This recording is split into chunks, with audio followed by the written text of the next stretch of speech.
வணக்கம் நண்பா. பழனி முருகன் கோயிலில் வந்து பார்த்திங்களா 296 வேகன்சி வந்துச்சு. இந்த வேகன்சி வந்து பார்த்திங்களா எல்லாரும் அப்ளை பண்ணியிருப்பீங்கன்னு நினைக்கிறேன். ஆனால் ஒரு சிலர் வந்து பார்த்திங்கன்னா நிறைய டவுட்னால வந்து பார்த்திங்களா அப்ளை பண்ணாமல் இருக்காங்க. இது அப்ளை பண்ணுறதுக்கான நாள் வந்து பார்த்திங்கன்னா ரொம்ப நெருங்கிச்சு. இன்னும் 1 வீக் கூட இல்லை. அப்ளை பண்ணாதீங்கன்னா உடனே அப்ளை பண்ணுங்கள். இந்த வேலை எப்படி அப்ளை பண்ணலாம்னு சொல்லி பார்த்தீங்கன்னா மறுபடியும் நம்ம எக்ஸ்பிளைன் பண்ணுறோம். இப்போ வந்து பார்த்திங்கன்னா நான் டிஸ்கிரிப்ஷனில் அப்ளிகேஷன் கொடுக்குறேன்.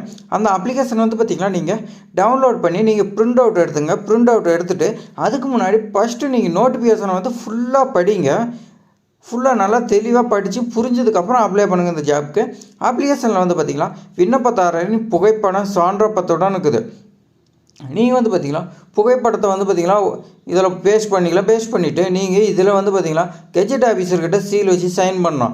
ஒரு சப்ஸ்கிரைபர் கேட்டார், இந்த புகைப்படத்தை மேலே வந்து பார்த்திங்கன்னா சீல் வச்சு சைன் வாங்கினா புகைப்படம் தெரியாதுன்னு கேட்டார். அப்படி கிடையாது. நீங்கள் வந்து பார்த்திங்கன்னா கார்னரில் வந்து பார்த்திங்கன்னா சீல் வச்சு சைன் பண்ணுவாங்க. மேலே வந்து பார்த்திங்கன்னா உங்களுடைய புகைப்படம் அடையாளம் வந்து பார்த்திங்கன்னா நல்லா கிளியராக தெளிவாக தெரியும். அது வந்து பார்த்திங்கன்னா நீங்கள் கெஜெட் ஆஃபீஸருக்கு சைன் வாங்கும்போது அவங்களுக்கே தெரியும். அந்த மாதிரி தான் வச்சு சைன் பண்ணி கொடுப்பாங்க. அடுத்து வந்து பார்த்திங்கன்னா பதவியின் பெயர் வந்து பார்த்திங்கன்னா நீங்கள் என்ன போஸ்ட்டுக்கு அப்ளை பண்ணுறீங்களோ அந்த போஸ்ட்டோட பேர் எழுதிக்கலாம். அடுத்து வந்து பார்த்திங்கன்னா உங்கள் அப்ளிகேஷனில் உங்களுடைய பேர் கேட்குது. நீங்கள் ஃபில் பண்ணுறது எல்லாமே தமிழில் பண்ணிவிட்டா பெட்ரு. உங்களுடைய பேர் எழுதிக்கிங்க. அடுத்து வந்து பார்த்திங்கன்னா உங்களுடைய அப்பாவோ அல்லது உங்களுடைய ஹஸ்பண்ட் நேமோ இருக்கிறாங்களோ அவங்களுடைய பேர் வந்து எழுதிக்கலாம். அடுத்து வந்து பார்த்திங்கன்னா பிறந்த தேதி மற்றும் வயதுன்னு சொல்லி கேட்டிருக்கு. நீங்கள் வந்து பார்த்திங்கன்னா பிறந்த தேதி மற்றும் வயது சான்றிதழ் பள்ளியோட மார்க் ஷீட்டில் என்ன ஆகுதோ அதை கொடுங்க. இதில் வந்து பார்த்திங்கன்னா ஒரு சப்ஸ்கிரைபருக்கு ஒரு டவுட் இருந்துச்சு. என்னான்னு பார்த்தீங்கன்னா ஆதாரில் வந்து பார்த்திங்கன்னா ஒரு டேட் ஆஃப் பர்த் இருக்குது.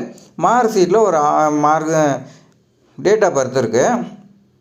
ஆனால் வந்து பார்த்திங்கன்னா அவருக்கு வந்து பார்த்திங்கன்னா ஆதார் கார்டில் இருக்கிறது தான் டேட் ஆஃப் பர்த்துக்கு சரி, ஆனால் மார்க் ஷீட்டில் இருக்கிறது தப்பாக இருக்குது. நான் என்ன பண்ணுறதுன்னு கேட்டார். நீங்கள் வந்து பார்த்திங்கன்னா நீ கரெக்டாக இருந்தால் மட்டும்தான் எப்பயுமே எல்லா டாக்குமெண்ட்லேயுமே மார்க் ஷீட்டில் என்ன ஆகுதோ அது கரெக்ஷன் பண்ணிக்கோங்க. இப்போ பள்ளி மார்க் ஷீட்டில் ஒரு டேட் ஆஃப் பர்த் இருந்துச்சுன்னா அது ஆதார் கார்டில் வேறு மாதிரி இருந்துச்சுன்னா நீங்கள் ஆதார் கார்டு சேஞ்ச் பண்ணிக்கோங்க. எல்லாமே சேஞ்ச் பண்ணி வச்சுக்கிங்க. இந்த ஜாப்பு இல்லைனாலும் இன்னொரு ஜாப்புக்கு அப்ளை பண்ணிக்கலாம்.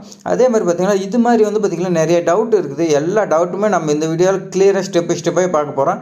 சப்ஸ்கிரைப் பண்ணிவிட்டு பாருங்கள் நண்பா. இந்த வீடியோ வந்து ஸ்கிப் பண்ணிக்கலாம். உங்களுக்கு வந்து பார்த்திங்கன்னா இந்த மாதிரி டவுட்லாம் உங்களுக்கு தெரியாது. இது மாதிரி நிறையா டவுட்டு கேட்டிருக்காங்க. நான் வந்து ஒவ்வொன்றா எக்ஸ்பிளைன் பண்ணுறேன். அடுத்து வந்து பார்த்திங்கன்னா பாலினம்னு சொல்லி கொடுத்துருக்காங்க. இதில் ஆண் பெண்ணுங்கிறத மென்ஷன் பண்ணிங்க நீங்கள் என்னவோ. அதே மாதிரி பார்த்தீங்களா அட்ரஸ் முகவரின்னு கேட்டிருக்காங்க. இதில் வந்து பார்த்திங்கன்னா நீங்கள் உங்களுடைய அட்ரஸ் எழுதிக்கலாம். அடுத்து வந்து பார்த்திங்கன்னா உங்கள் ஆதார் நம்பர் இதில் எழுதிக்கிங்க. இதுக்கு வந்து பார்த்திங்கன்னா சான்று இணைக்கப்படணும்னு சொல்லிக்கோங்க. உங்களுடைய ஆதார் கார்டு வந்து பார்த்திங்கன்னா நீங்கள் வைக்கணும்.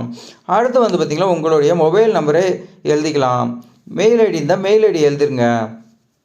அடுத்து வந்து பார்த்திங்கன்னா நீ என்ன மதமா அந்த மதம் வந்து பார்த்திங்கன்னா இந்த இடத்துல எழுதிக்கணும். அதுக்காக வந்து பார்த்திங்கன்னா சாதி சான்றிதழ்லாம் இணைக்கப்படணும்னு சொல்லியிருக்காங்க. அடுத்து வந்து பார்த்திங்கன்னா நீங்கள் 18லேருந்து 45 வயசுக்குள்ளே இருக்குன்னு சொல்லியிருக்காங்க. அடுத்து வந்து பார்த்திங்கன்னா கல்வி தகுதி நீங்கள் வந்து பார்த்திங்கன்னா என்ன லாஸ்ட்டாக படிச்சுக்கிறீங்களோ அந்த தகுதி போடுங்க. இந்த ஒரு ஜாப்க்கு வந்து பார்த்திங்கன்னா 10வது தான் எலிஜிபிளாக இருக்கும். ஆனால் நான் டிகிரி படிச்சுக்கிறேன்னா நீங்கள் வந்து டிகிரி படிச்சிருந்தா டிகிரி தான் போடணும். நான் 10வது தான் படிச்சுக்கணுன்ட்டு 10வது மட்டும் போட்டு அதுக்கான சான்றிதழ் வைக்கக்கூடாது. அப்படி வச்சிங்களா இதுக்கு வந்து பார்த்திங்கன்னா ரிஜெக்ட் ஆகும். இப்படி ஒரு சப்ஸ்கிரைபர் டவுட் வந்துச்சு. கமெண்டில் கேட்டார், நம்ம அதுக்கு எக்ஸ்பிளைன் பண்ணோம். அடுத்து வந்து பார்த்திங்கன்னா வெளித்துறை மற்றும் உள்துறை பணியிடங்களுக்கான கல்வி தகுதி கேட்டிருக்காங்க. இதுக்கும் கல்வி தகுதி வந்து பார்த்திங்கன்னா என்னங்கிறது சர்டிஃபிகேட் நீங்கள் வந்து கொடுக்கணும். இதர தகுதி வேறு ஏதாவது உங்களுக்கு குவாலிஃபிகேஷன் இருந்தால் அதையும் நீங்கள் இங்கே மென்ஷன் பண்ணலாம். அடுத்து வந்து பார்த்திங்கன்னா அரசிதழ் பதிவு பெற்ற அதிகாரியிடமிருந்து 1/12/2024 பின்னர் பெறப்பட்ட நன்னடத்தை சான்றிதழ் கேட்டிருக்காங்க. கான்டாக்ட் சர்டிஃபிகேட் கேட்டிருக்காங்க. அது நீங்கள் வந்து பார்த்திங்கன்னா கண்டிப்பாக வந்து கெஜெட் ஆஃபீஸர்கிட்ட சைன் வாங்கணும். கிரீனிங்கில் சைன் போடுற கெஜெட் ஆஃபீஸர்கிட்ட வாங்கணும். அடுத்து வந்து பார்த்திங்கன்னா உங்களுடைய பள்ளிக்கூடத்துலையோ கல்லூரியிலோ வந்து பார்த்திங்கன்னா பெறப்பட்ட சான்றிதழ் நகர்னு சேர்த்துருக்காங்க. அது என்னென்னு பார்த்திங்கன்னா நன்னடத்தை சான்றிதழ் இறுதியாக பயின்ற, நல்லா புரிஞ்சுங்க, இறுதியாக பயின்ற. இறுதியாக நீங்கள் வந்து பார்த்திங்கன்னா டிப்ளமோ படிச்சிருக்கலாம், டிகிரி படிச்சிருக்கலாம், எத்தனை டிகிரி வேணாலும் படிச்சிருக்கலாம். ஆனால் கடைசியாக நீங்கள் எங்கே முடிச்சிங்களோ அதோட நன்னடத்தை சான்றிதழ் தான் கேட்டிருக்காங்க. இப்போ நீங்கள் டிகிரி முடிச்சிருப்பீங்க, அதை கொடுத்துருப்பாங்க, அதை நீங்கள் தொலைச்சிருப்பீங்க. அந்த சான்றிதழ் வந்து தொலைச்சிட்டு நீங்கள் 10th கொடுத்ததும் இருக்கும். நீங்கள் அதையே வச்சு அனுப்பலாமான்னு நிறைய பேர் கேட்குறீங்க. அப்படி கிடையாது. அவங்க தெளிவாக கொடுத்துறாங்க. நன்னடத்தை சான்றிதழ் இறுதியாக பயின்ற சொல்லி கொடுத்துறாங்க. இறுதியாக பயின்ற பள்ளியோ கல்லூரியோ எதில் பேர் பட்டீங்களோ அதில் தான் சொல்லியிருக்காங்க. நீ இறுதியாக பள்ளியோடு படித்து 10th நின்றுட்டீங்களாலும் நீங்கள் 10th வைக்கலாம். இல்லை காலேஜ் போயிருந்தீங்களாலும் காலேஜ் தான் வைக்கணும்னு சொல்லியிருக்காங்க. அடுத்து ஒன்று பார்த்தீங்கன்னா, உங்கள் மேலே ஏதாவது எஃப்ஐஆரோ இல்லை ஏதாவது உங்களுக்கு தண்டனை கொடுத்துக்கிறாங்களா, இல்லை ஏதாவது கேஸு நிலுவையில் இருக்குதான்னு கேட்குறாங்க. இருந்தால் கொடுங்க, இல்லைன்னா இல்லைங்கிறத டிக் பண்ணிக்கலாம். அடுத்து வந்து பார்த்திங்கன்னா, இந்த வேலைக்கான சான்றிதழ் கேட்டிருக்காங்க, எக்ஸ்பீரியன்ஸ் சான்றிதழ் கேட்டிருக்காங்க. இதில் வந்து பார்த்திங்கன்னா ஒரு சப்ஸ்கிரைப் கேட்டார். என்னென்னா, எனக்கு எக்ஸ்பீரியன்ஸ் சர்டிஃபிகேட் இருக்குது, ஆனால் அந்த சர்டிஃபிகேட்டில் வந்து பார்த்திங்களா கெஜெட் ஆஃபீஸர் சைன் பண்ண மாட்டேங்கிறாரு அப்படின்னு ஒரு சப்ஸ்கிரைப் கேட்டார். ஆனால் வந்து பார்த்திங்கன்னா இதுக்கு எனக்குமே வந்து பார்த்திங்கன்னா கொஞ்சம் என்ன சொல்கிறேன்னு தெரில. உங்களுக்கு இதுக்கான விட தெரிஞ்சுன்னா கமெண்டில் கொடுங்க. அந்த சப்ஸ்கிரைபரை வந்து பார்த்துட்டு அவர் அப்ளை பண்ணுறதுக்கு யூஸாக இருக்கும். உங்களால் வந்து பார்த்திங்கன்னா அவர் அப்ளை பண்ணி ஜாப் கிடைக்கிறதுக்கு பயனுள்ளதாக இருக்கும். ஏதாவது இருந்தீங்களா நீங்கள் வந்து பார்த்திங்கன்னா விண்ணப்பிக்கும் பணியில் முன் அனுபவம் இருப்பின் அதன் விவரம் பிற நிறுவனங்களில் பணிபுரிந்த அனுபவம் சான்றிதழ் நகல் இணைக்கப்பட வேணும்னு சொல்லியிருக்காங்க.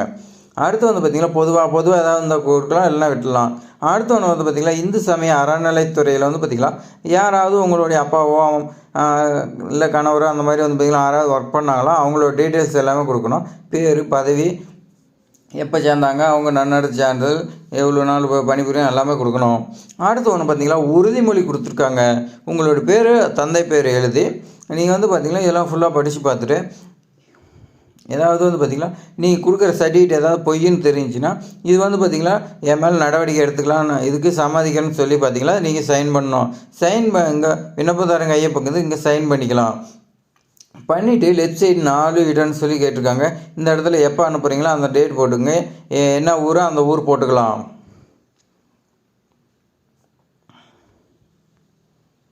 இப்போ வந்து பார்த்திங்கன்னா எதுக்கு சர்டிஃபிகேட் வாங்கணுன்னா எல்லாமே வந்து பார்த்திங்கன்னா ஃபோட்டோவுக்கு அட்டஸ்டேட் வாங்கிக்கிறீங்க. அதே மாதிரி பார்த்திங்கன்னா நீங்கள் ஆதார் கார்டு, மார்க் ஷீட்டு, என்னென்ன கம்யூனிட்டி சர்டிஃபிகேட் இருக்குது, எக்ஸ்பீரியன்ஸ் சர்டிஃபிகேட் எல்லாமே வந்து பார்த்திங்கன்னா நீங்கள் ஒன்ஸ் ஜெராக்ஸ் எடுத்து ஜெராக்ஸில் வந்து பார்த்திங்கன்னா அட்டஸ்டேட் கெஜெட் ஆஃபீஸர்கிட்ட வாங்கி அனுப்பணும்னு சொல்லியிருக்காங்க. அதே மாதிரி பார்த்திங்கன்னா நீங்கள் டாக்குமெண்ட் வெரிஃபிகேஷன் அப்போ வந்து பார்த்திங்கன்னா ஒரிஜினல் கொண்டு போகணும்னு சொல்லியிருக்காங்க. நீங்கள் வந்து பார்த்திங்கன்னா எந்த ஒரு மிஸ்டேக்குமே இல்லாமல் நீங்கள் வந்து பார்த்திங்கன்னா தெளிவாக ஒன்ஸ் ஏதாவது டவுட் இருந்தால் நீங்கள் கமெண்டில் கேளுங்க, நான் வந்து பார்த்திங்கன்னா எக்ஸ்பிளைன் பண்ணுறேன். அப்படி இல்லைனா நம்ம வந்து பார்த்திங்கன்னா வேறு சப்ஸ்கிரைபர் யாராவது தெரிஞ்சால் கூட அவங்க வந்து கமெண்ட் பண்ணுவாங்க, அதை பார்த்து நீங்கள் அப்ளை பண்ணலாம்.